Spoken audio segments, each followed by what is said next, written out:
shape thoughts like that, and every conversation explores the art of thinking beyond the obvious. And today I have my special guest. She's coaching entrepreneurs to get unstuck so they launch and grow an abundant business. None other than Miss Liz Wolfe. Thank you. Thank you for having me on. Welcome, Miss Liz on Abstract Essay. And can you please introduce more about yourself that I miss? Absolutely. Well, I love doing podcasts because I love letting people know about the work that I do, which is, as you mentioned, helping usually new entrepreneurs to get unstuck so Mhm. that they can launch and grow that abundant business. And so mostly I work with solopreneurs or people who have business ideas and who are interested in getting started with their business. There's a lot of, let's call it, conversation, much of it negative, that people have in their brain that keeps them feeling stuck and unable to move forward. So I help people to create a strategy, clear vision plus purposeful action minus hidden barriers, and we get your business started and get you started making money, which is mostly the reason people are going into business. Yes, Miss Liz, I like to earn money for sure. And thank you so much for sharing your knowledge and wisdom to the world, Miss Liz. Thank you. And today, let's talk about the three keys to an abundant business. So let's start with the big picture. How do you define an abundant business, and how is it fundamentally different from one that is profitable or successful? Well, first of all, that's a very good question because abundance is different for different people Mm-hmm. depending on what it is that they're looking to achieve in their life and in their business. So, for some people, abundant business does mean having more money, having a lot of money, having the freedom to make more money without needing to wait for somebody else to give them money. But for other people, abundance in a business could expand to also include what we would call time freedom. So money freedom is one thing, time freedom is another thing. For example, I took my car and went in shopping today so I could get ahead of the Thanksgiving crowds, and there Mm-hmm. was nobody for me to tell I'm going out and then coming back when I want. So I can design my own day. Abundant business could also be something where you feel like you are contributing and that you're making an impact, that the work that you're doing is meaningful to other people other than yourself, and that it's something where you can have fun with it. So there's a lot of different ways that it could apply. Yes, definitely. And Miss Elise, the word abundance can feel abstract. How do you make the concept tangible and measurable for a business owner who's focused on the bottom line? Well, that starts with my first step, which is to create a clear vision. So I can't measure against theoretical ideas, right? We need to know what it is that you're looking to create. So, for instance, a how many by when conversation. How many clients would you like to have by when, or how much money would be impactful to you in your business? Excuse me. And so that is a way we measure. For instance, I was speaking with a client today. She's going to be putting on her first workshop. She's a career coach. She's going to be putting on her first Mm-hmm. workshop. And one of the questions I asked her was, well, how many people are you going to have in your workshop? Because I can't coach people in a vacuum, right? We need to be able to know. If she had said 5 people versus 100 people, that's a whole different conversation. Okay. And before we dive into the three keys, what is the most common poverty mindset you see holding business owners back from achieving abundance? There's one specifically that does stand out, which is where people don't value themselves enough to think that their product is worth for people to buy. So sometimes this shows up as imposter syndrome, like, oh, I don't know if I could do it. Sometimes this shows up as the way in which people would hold back and not launch a business because they're thinking perhaps that nobody is going to want to buy what they want. There's a lot of fear based conversations that come up. And so, mostly giving yourself permission to go ahead and take the action, because if you the longer you wait, the harder it gets.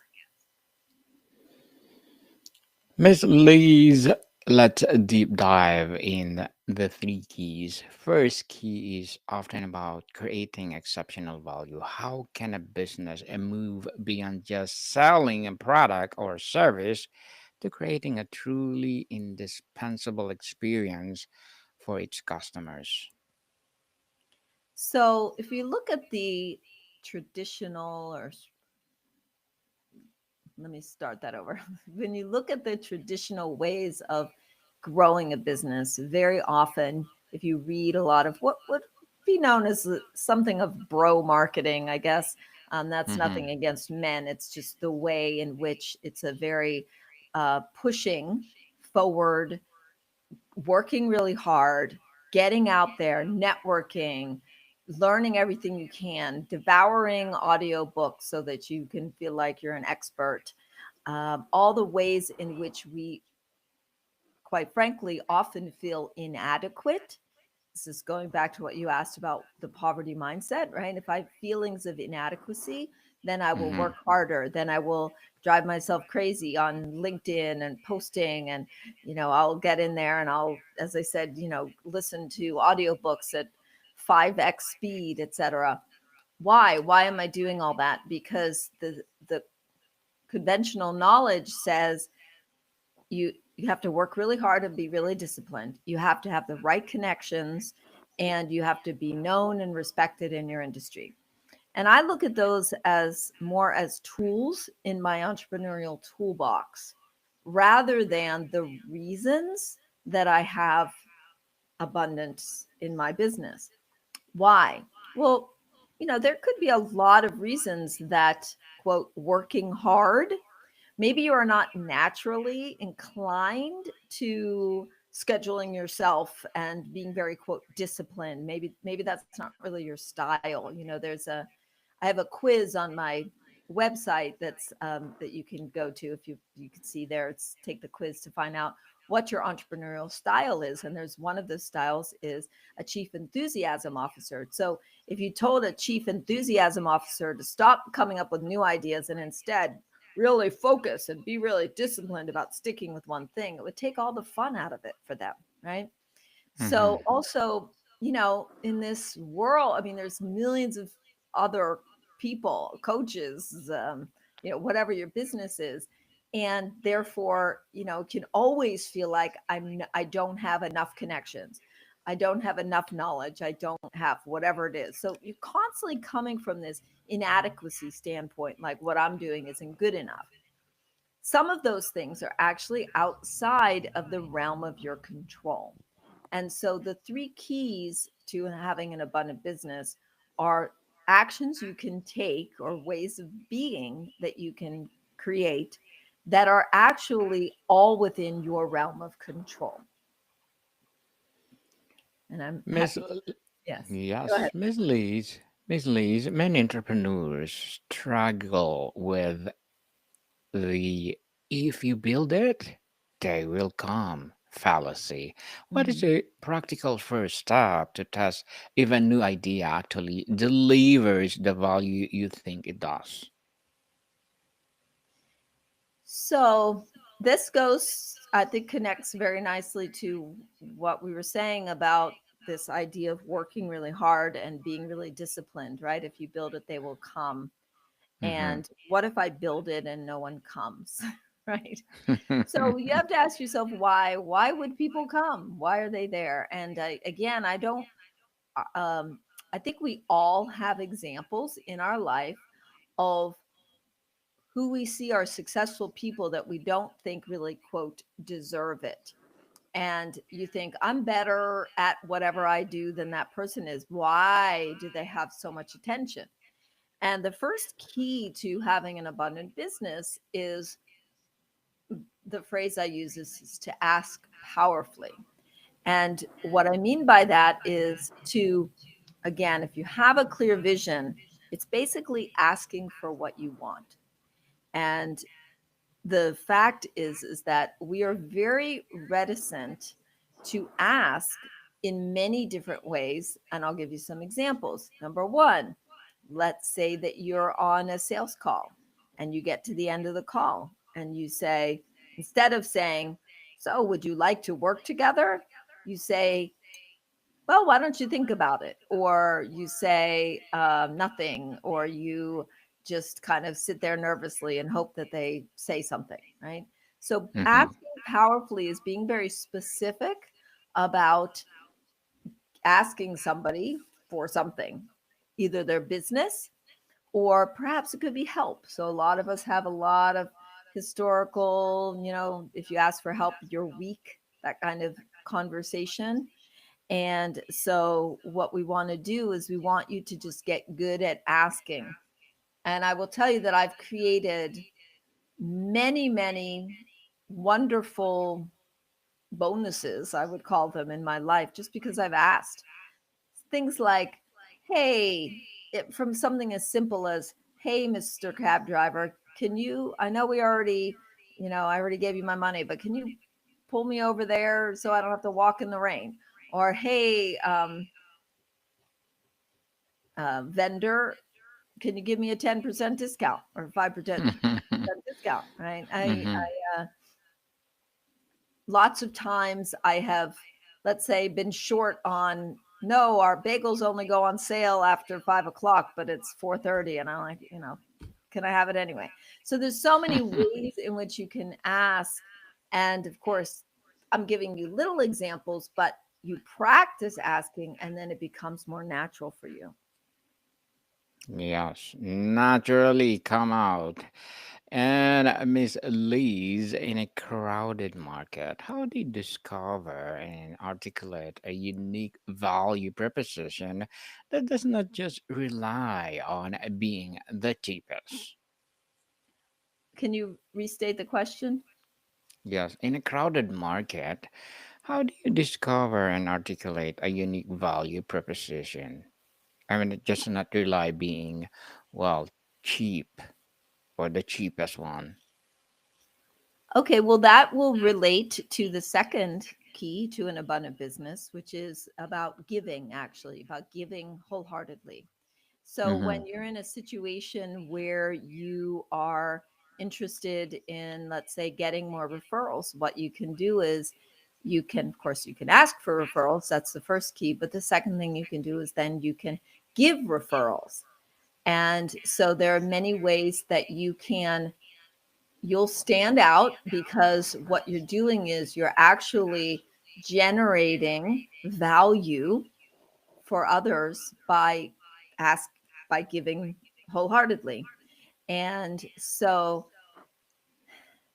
I also want to point out that the reason it's a crowded market is because there are literally billions of people. And Mm-hmm. I live in New York City. And I never ever feel like there's no prospects because all I have to do is go outside and get on the subway and I'll be like, wow, there's a lot of people in this world, right? Just in New York City alone, and I know that I'm not the only one that lives in a city. So that feeling of scarcity comes when you're trying to perhaps imitate other people and what makes you stand out is your authentic expression. And one way to express that is through generosity. Authentic and be generous, people. And Miss Lee's. On exceptional experience and connection, let's talk about customer experience. Beyond a good service, what does abundant customer experience look like, and why does it create a loyalty and transcend price? I think we live in a world where pretty much anyone is going to get on a customer service call and expect to have bad customer service. I just I'm going to have to, for instance, put in all my information about my credit card and everything that, if I call the credit card company, I put all that information in, only to have them ask me about it again once I finally get somebody on. Or if I'm chatting with the bot, I'll have to just keep saying, speak to a live representative, speak to a live representative. And so, in many ways, I think what people really want is human connection. That is really, really what people want. People want to know that you care about them. And again, this goes back to the giving wholeheartedly, that you care about them and that you are able to be generous with your communication and your attention. And that's what makes a loyal customer. Yes, definitely. Aim for that customer that will support you through thick and thin. So, Miss Liz, as a coach, what are your short-term and long-term goals? Say the question again. What are your short-term and long-term goals as a coach? Oh, as a coach for myself. Yes, Well, please. I think my short-term goals are to have a wonderful end to this year. I think my my whiteboard, as many people probably have similar long to-do lists. I've made a commitment to myself. Actually, the commitment is no new commitments. So when people ask me to do something like volunteer for something, I'm on the block association. Mm-hmm. um, you know, there's many ways in which I feel like I've contributed quite a bit this year, and I want to get some of those things off my whiteboard. So that's my short-term goal. My longer term goals are always to help people to get more connected with what matters to them in their life and their business.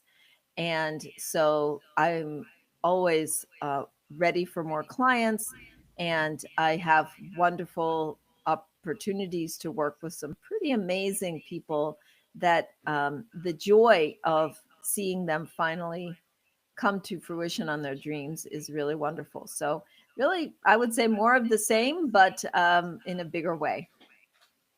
In a bigger way. And good luck to your goals, Miss Liz. And looking forward for more success. And what will be your piece of advice for those people that want to be a coach like you?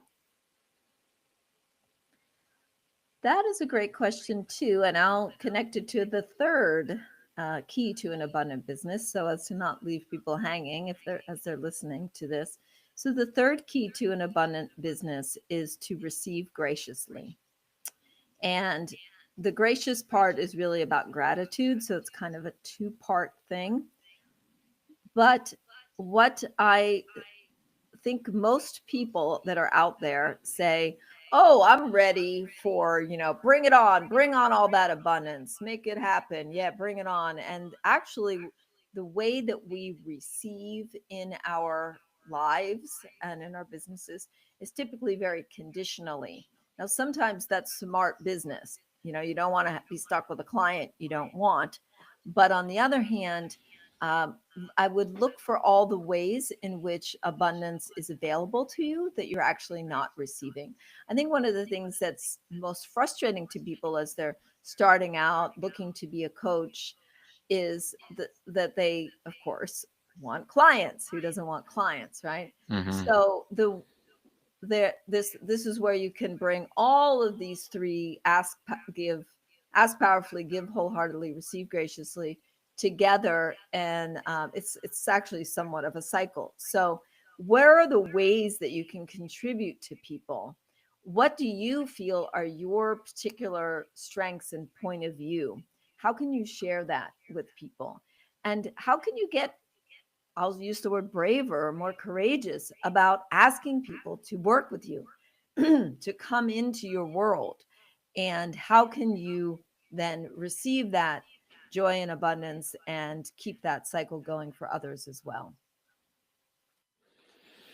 Well, thank you for that advice, Ms. Liz. So let's talk about the customer experience. Beyond good service, what does abundant customer experience look like? Well, I always like to say to my clients, your results are my results. Mm-hmm. So if you're not getting results with the coaching that I'm giving you, then I'm not getting results and I won't be able to leverage that success for you or for me. So, an abundant customer experience would be someone who feels that they're creating value from the coaching. I've been in business for 30 years. Now it's a little bit longer than that. And I know that because I've been married for 29 years. I'm in my 30th year, I guess. And I'm in business with my husband, and we started right the year before we got married. So I have had many, many years of business experience, and it's brings me a lot of joy to share that experience with people, because pretty much I always like to say I took that $10,000 program so you don't have to, so that I can share with you the most valuable lessons that I've learned in business. And again, I think the value for other people is what what are you creating? What are you I don't want to say getting out of this relationship, but what are the results that we are creating together? Is that valuable to you? Valuable indeed. And Miss Liz, if you had to give one homework assignment to each of three keys that listener could start this week, what would they be? Okay. Great question. So number one, ask yourself, am I really clear about my vision? In other words, you could say, I want to make more money. How much more money? You have to be very clear. That's part of asking powerfully. I have a belief that the universe wants to give us what it is that we want, but it can't do that unless it knows very clearly. So one piece of homework is for you to actually go and get clear on your vision. And if you do take the quiz on my website, Liz Wolfe Coaching, that's Wolf with an E. If you take my quiz at the end of the quiz, you'll receive some emails from me. And the first email that you get gives you a free resource in how to create a business vision. So that would be my first homework for you, would be to take the quiz, find out what your CEO personality type is, and then do that process. It's also can be used for a beginning of the year kind of an exercise. Um, then again, look to see, once you look at that list of what you want, who can support you, who can you ask for support or assistance, where are you, let's say if somebody owes you money, are you asking for the money? There's different ways. And then beyond that, where can I start giving wholeheartedly to people? How can I start contributing? And this can get tricky because people sometimes think, well, I don't have enough time for myself. How am I going to do that for other people? So I think there's always ways that you can find to contribute to others, and then be aware and available for the abundance that's coming your way. Yes, indeed. And Miss Liz, before we wrap up our discussion for today, I'm inviting you to listen to my other podcast, people. My other podcast, because my abstract essay is already in fifth season. Abstract poetry in second season. I'm a book 101 review in fifth season too. Comedy 101 in second season. I'm a food 101 in fifth season as well. Geography 101. Love letters, movie 101, and music 101 our fourth season. Science 101, sex 101 second season of my baby podcast. Law 101, mental health 101, and Bible verses 101. Please listen to them wherever you listen your podcast. So, Miss Lee's, finally, one more personal note.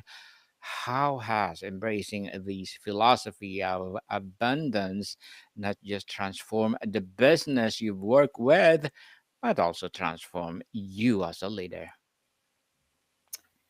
Well, I play a lot of bluegrass music. I'm a bluegrass musician, and I spend a lot of time playing music with people. And I will say that what I have noticed is that one of the reasons why I'm as successful as I am in getting people together um, to do that. And by the way, I have another website, bluegrassjamsnearme.com. So if you're a bluegrass musician listening, you can check Mm, that out as well.